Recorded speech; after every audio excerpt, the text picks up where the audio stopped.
dementia researcher with a blog and a rating.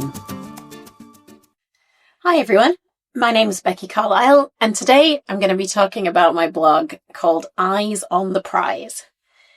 At this point, I doubt that anyone in an academic career is hanging on still believing that it's possible to have it all. Just in case, as it's the whole premise of this article, I'm here to say resoundingly with great force that it is not. The life of a newly independent investigator can be a never-ending expansion of increased responsibilities.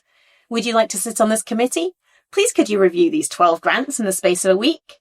We're short of women on our graduate student admissions panel. Can you step up?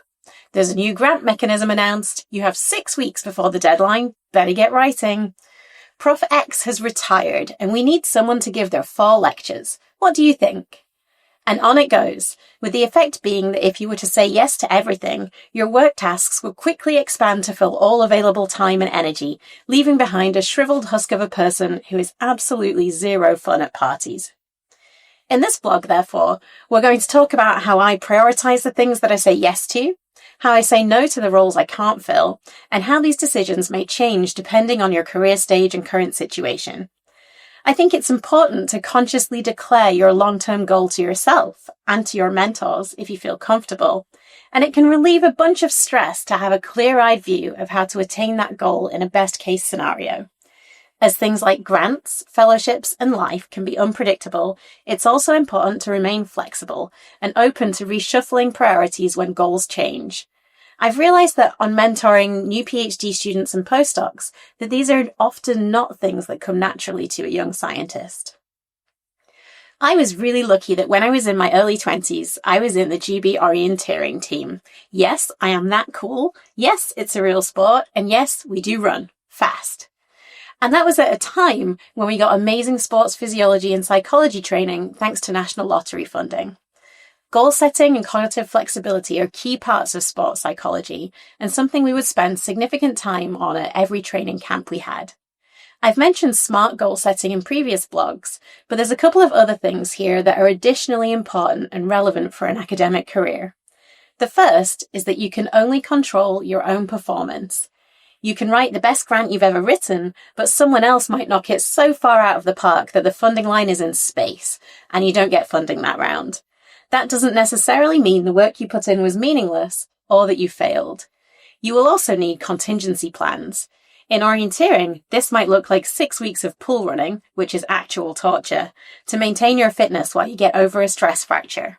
In science, this may look like repurposing a well-reviewed grant and sending it to another mechanism or agency without starting again from scratch. Mentally preparing for these contingencies ahead of time can make rejection and setbacks much easier to deal with. So, what's your big picture? Where would you really like to be in 5 years' time goal? Since I arrived back in the UK, mine has been to get a salaried permanent academic role. In my 5 years in the USA, it was twofold. Get a green card, which I achieved, and get a tenure track position, almost. COVID threw a spanner in those works, but having those goals gave me a framework to decide which things to accept, which to turn down, and which opportunities I needed to create for myself. Different big goals require different things, and if you weigh every opportunity against these requirements, you can make conscious, informed decisions. It may sound a little brutal, and of course, it's okay to say yes to something you will genuinely enjoy with people that you like, but it's good practice to evaluate against your goals and make that decision conscious of how it may affect your long-term outlook. For the salaried role at Oxford, it's a 3-part job. The first part is world-class research. You need a growing international research profile, which you can measure in conference invites, editorial board positions, prizes, and grant review board membership. And that has to be well balanced with a productive record of publications and obtaining grants. The second part is teaching, and here this comprises undergraduate lectures, small group tutorial teaching, marking exams, and vivas. Finally, there's the somewhat woolly departmental service part, which is being on committees, grad student interview panels, and working groups. All the decisions I've made since coming to Oxford have been weighed first against these 3 parts. Would joining this working group build my CV in one of these 3 domains? Will it raise my profile in the department? Would it compromise my ability to publish this paper, which is essential for my next grant? I'm already on one editorial board for a journal I respect. Will adding another really build my international reputation further? I don't think being part of this workshop will really add to my CV, but I will enjoy it, and it may help me with the PPI section of my next grant. And on it goes. The decisions I've made here have been quite different from the ones I made in the USA. When I needed a green card, papers reviewed was an important metric. I accepted every review request that came to me from every level of journal and built that list to add to my application. These days, I rarely accept a review request, as there just isn't the time unless it's something that falls perfectly within my expertise and interests. And by the way, when are journals going to start employing full-time reviewers?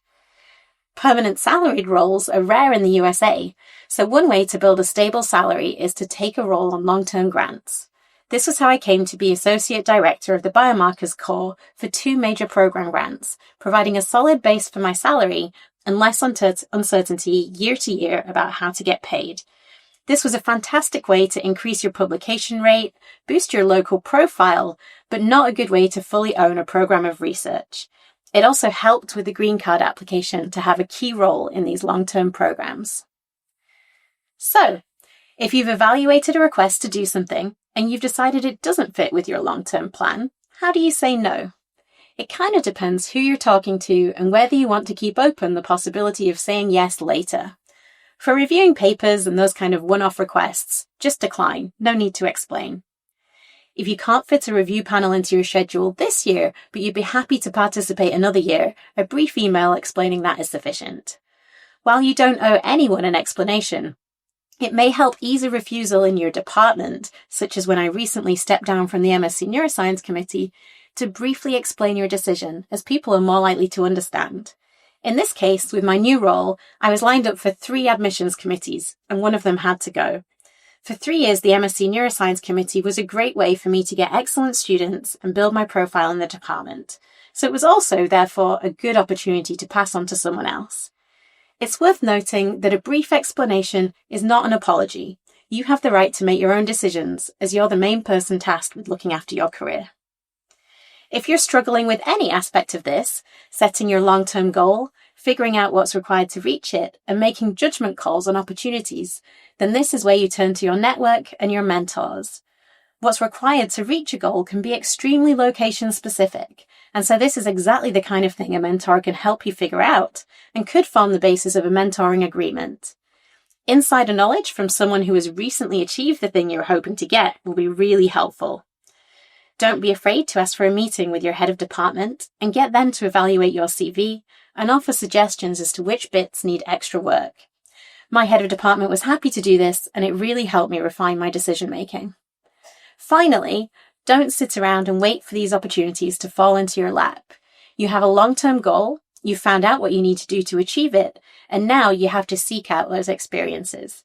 You are the one who drives this train, even if sometimes you do have to swerve around some pretty unexpected obstacles. Good luck. Thank you for listening. Join the Dementia Research bloggers and share your own views.